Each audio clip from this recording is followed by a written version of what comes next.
Look at this man, lying on the ground, 24 Grand Slams.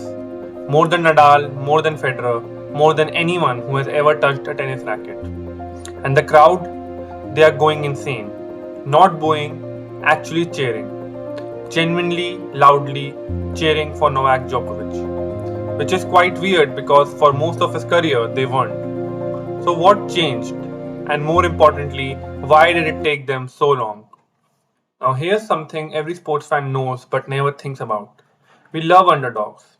Like irrationally, a study out of the University of South Florida found that people are told nothing about the two competitors except that one is expected to lose, they root for that one. Every time. It's not logic, it's something much deeper. We are wired to love struggle, to love someone fighting against the odds.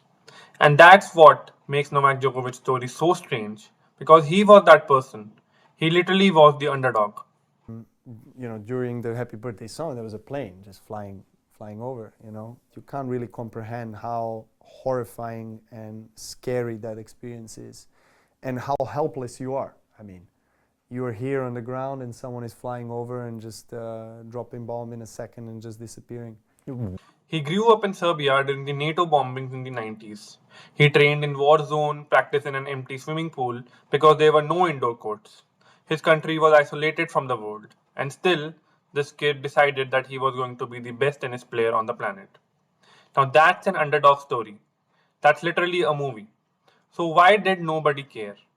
The answer is Roger Federer and Rafael Nadal. By the time Novak arrived at the top, tennis already had its god. Federer was the elegant one, the guy who made tennis look like art. Nadal was the warrior, all passion, all heart. The crowd had already picked their favorites, and those spots were already taken. Novak came in as a third wheel, and he was beating them. Nobody likes the guy who shows up and disrupts the thing you love. And Novak didn't help himself either. Early in his career, he used to do impressions of other players, which were hilarious, by the way.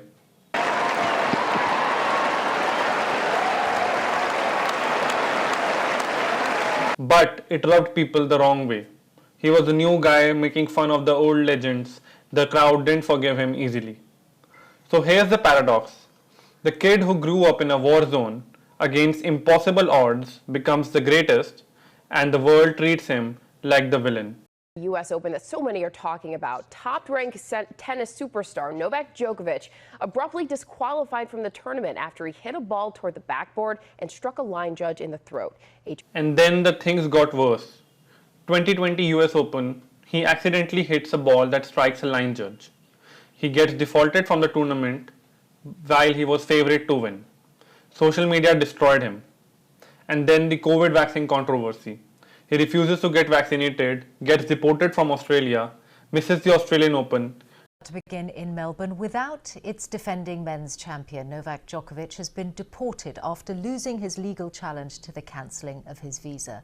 Now look, you can have your opinion on that. But here's what's interesting from a psychological standpoint.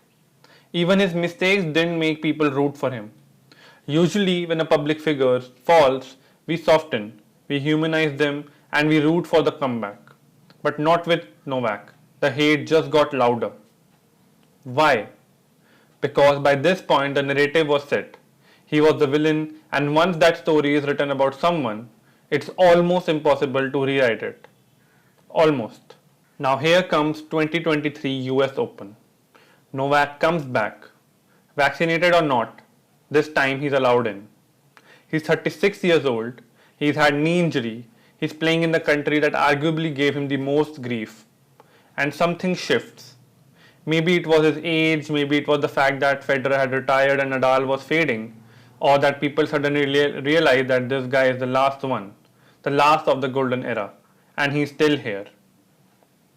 Or maybe, I think this is the real reason. People finally allowed themselves to see his story clearly. The Serbian kid, the war zone, the swimming pool court, the 24 slams.